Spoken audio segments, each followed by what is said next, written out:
අද අපි ඇවිල්ලා ඉන්නේ ලස්සකන්ද බෝටියකට. ලස්සන ගමකට කඳු වලින් බටු වෙච්ච ලස්සන ගමකට තමයි ඇවිල්ලා ඉන්නේ. ඇවිත් ඉන්නේ රසම රස කෑමක් හදන ගමේ කෑමක් කිරිකොස්. අපි බලමු කොහොමද මෙතන කිරිකොස් එක හැදෙන්නේ කියලා. යා.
අපි දැන් කොස් ටික කපා ගත්තා.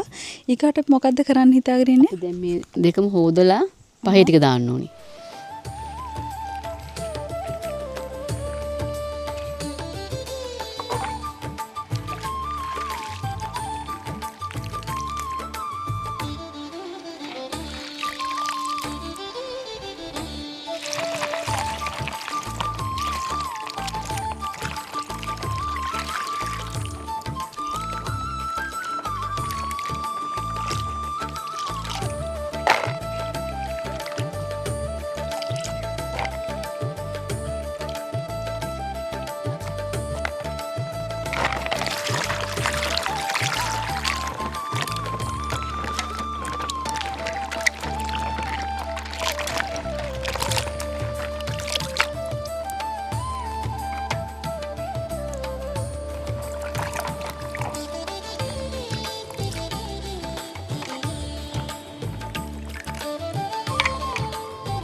අම්මා කිව්ව නේද මේ රම්පේ කොලේ පොඩ මේ තවල නැත රත් කරලා දාන්න කියලා. ඇයි එහෙම කරන්නේ? මේක සුවඳ එන්නේ රත් කරපුවාම. මේක නාරටියත් අයින් කළා තමයි දාන්නේ. නාරටිය අයින් කළා තමයි දාන්නේ. ඔව්. අර පිරිකාකාරක එහෙම තියෙනවා කියලා තමයි කියන්නේ නටු වල. ඒ හින්දා මේක අයින් කළා රත් කරලා දාන්නේ. අයින් කරලා රත් කරලා දාන්නේ නේ.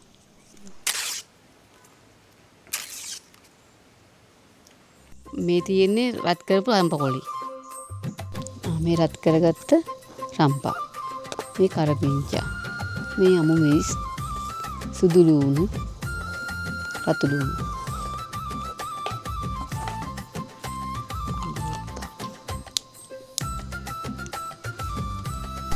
තුනුපා.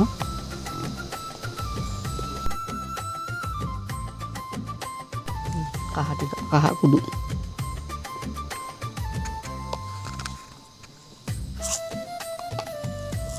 පැදගත් තුළු හාල් ලුණු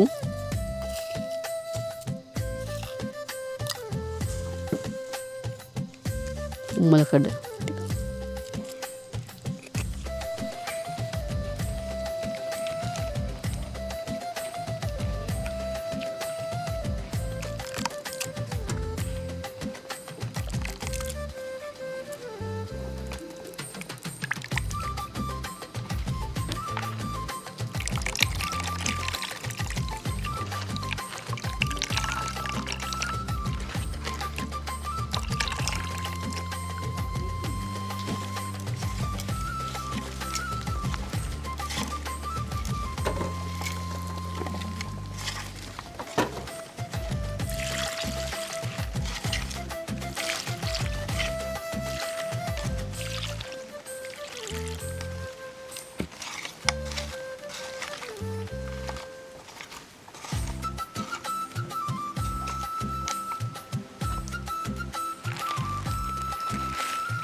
අපි දැන් කොස්මාලු හදාගත්තනේ දැම්ම බානකොට හරිම සුවඳයි.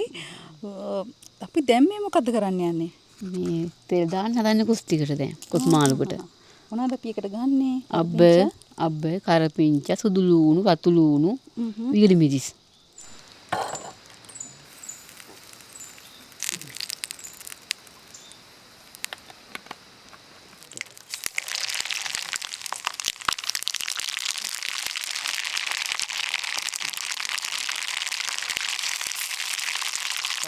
සුදු ලූණු කරපිංච.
මට හම්බුණා රස කොස් ව්‍යංජනෙත් එක පත් අපි චුට්ටක් බලමු රස බලලා කොහොමද කියලා.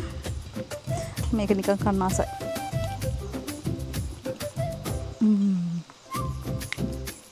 ටර්නපුර රස එනවා.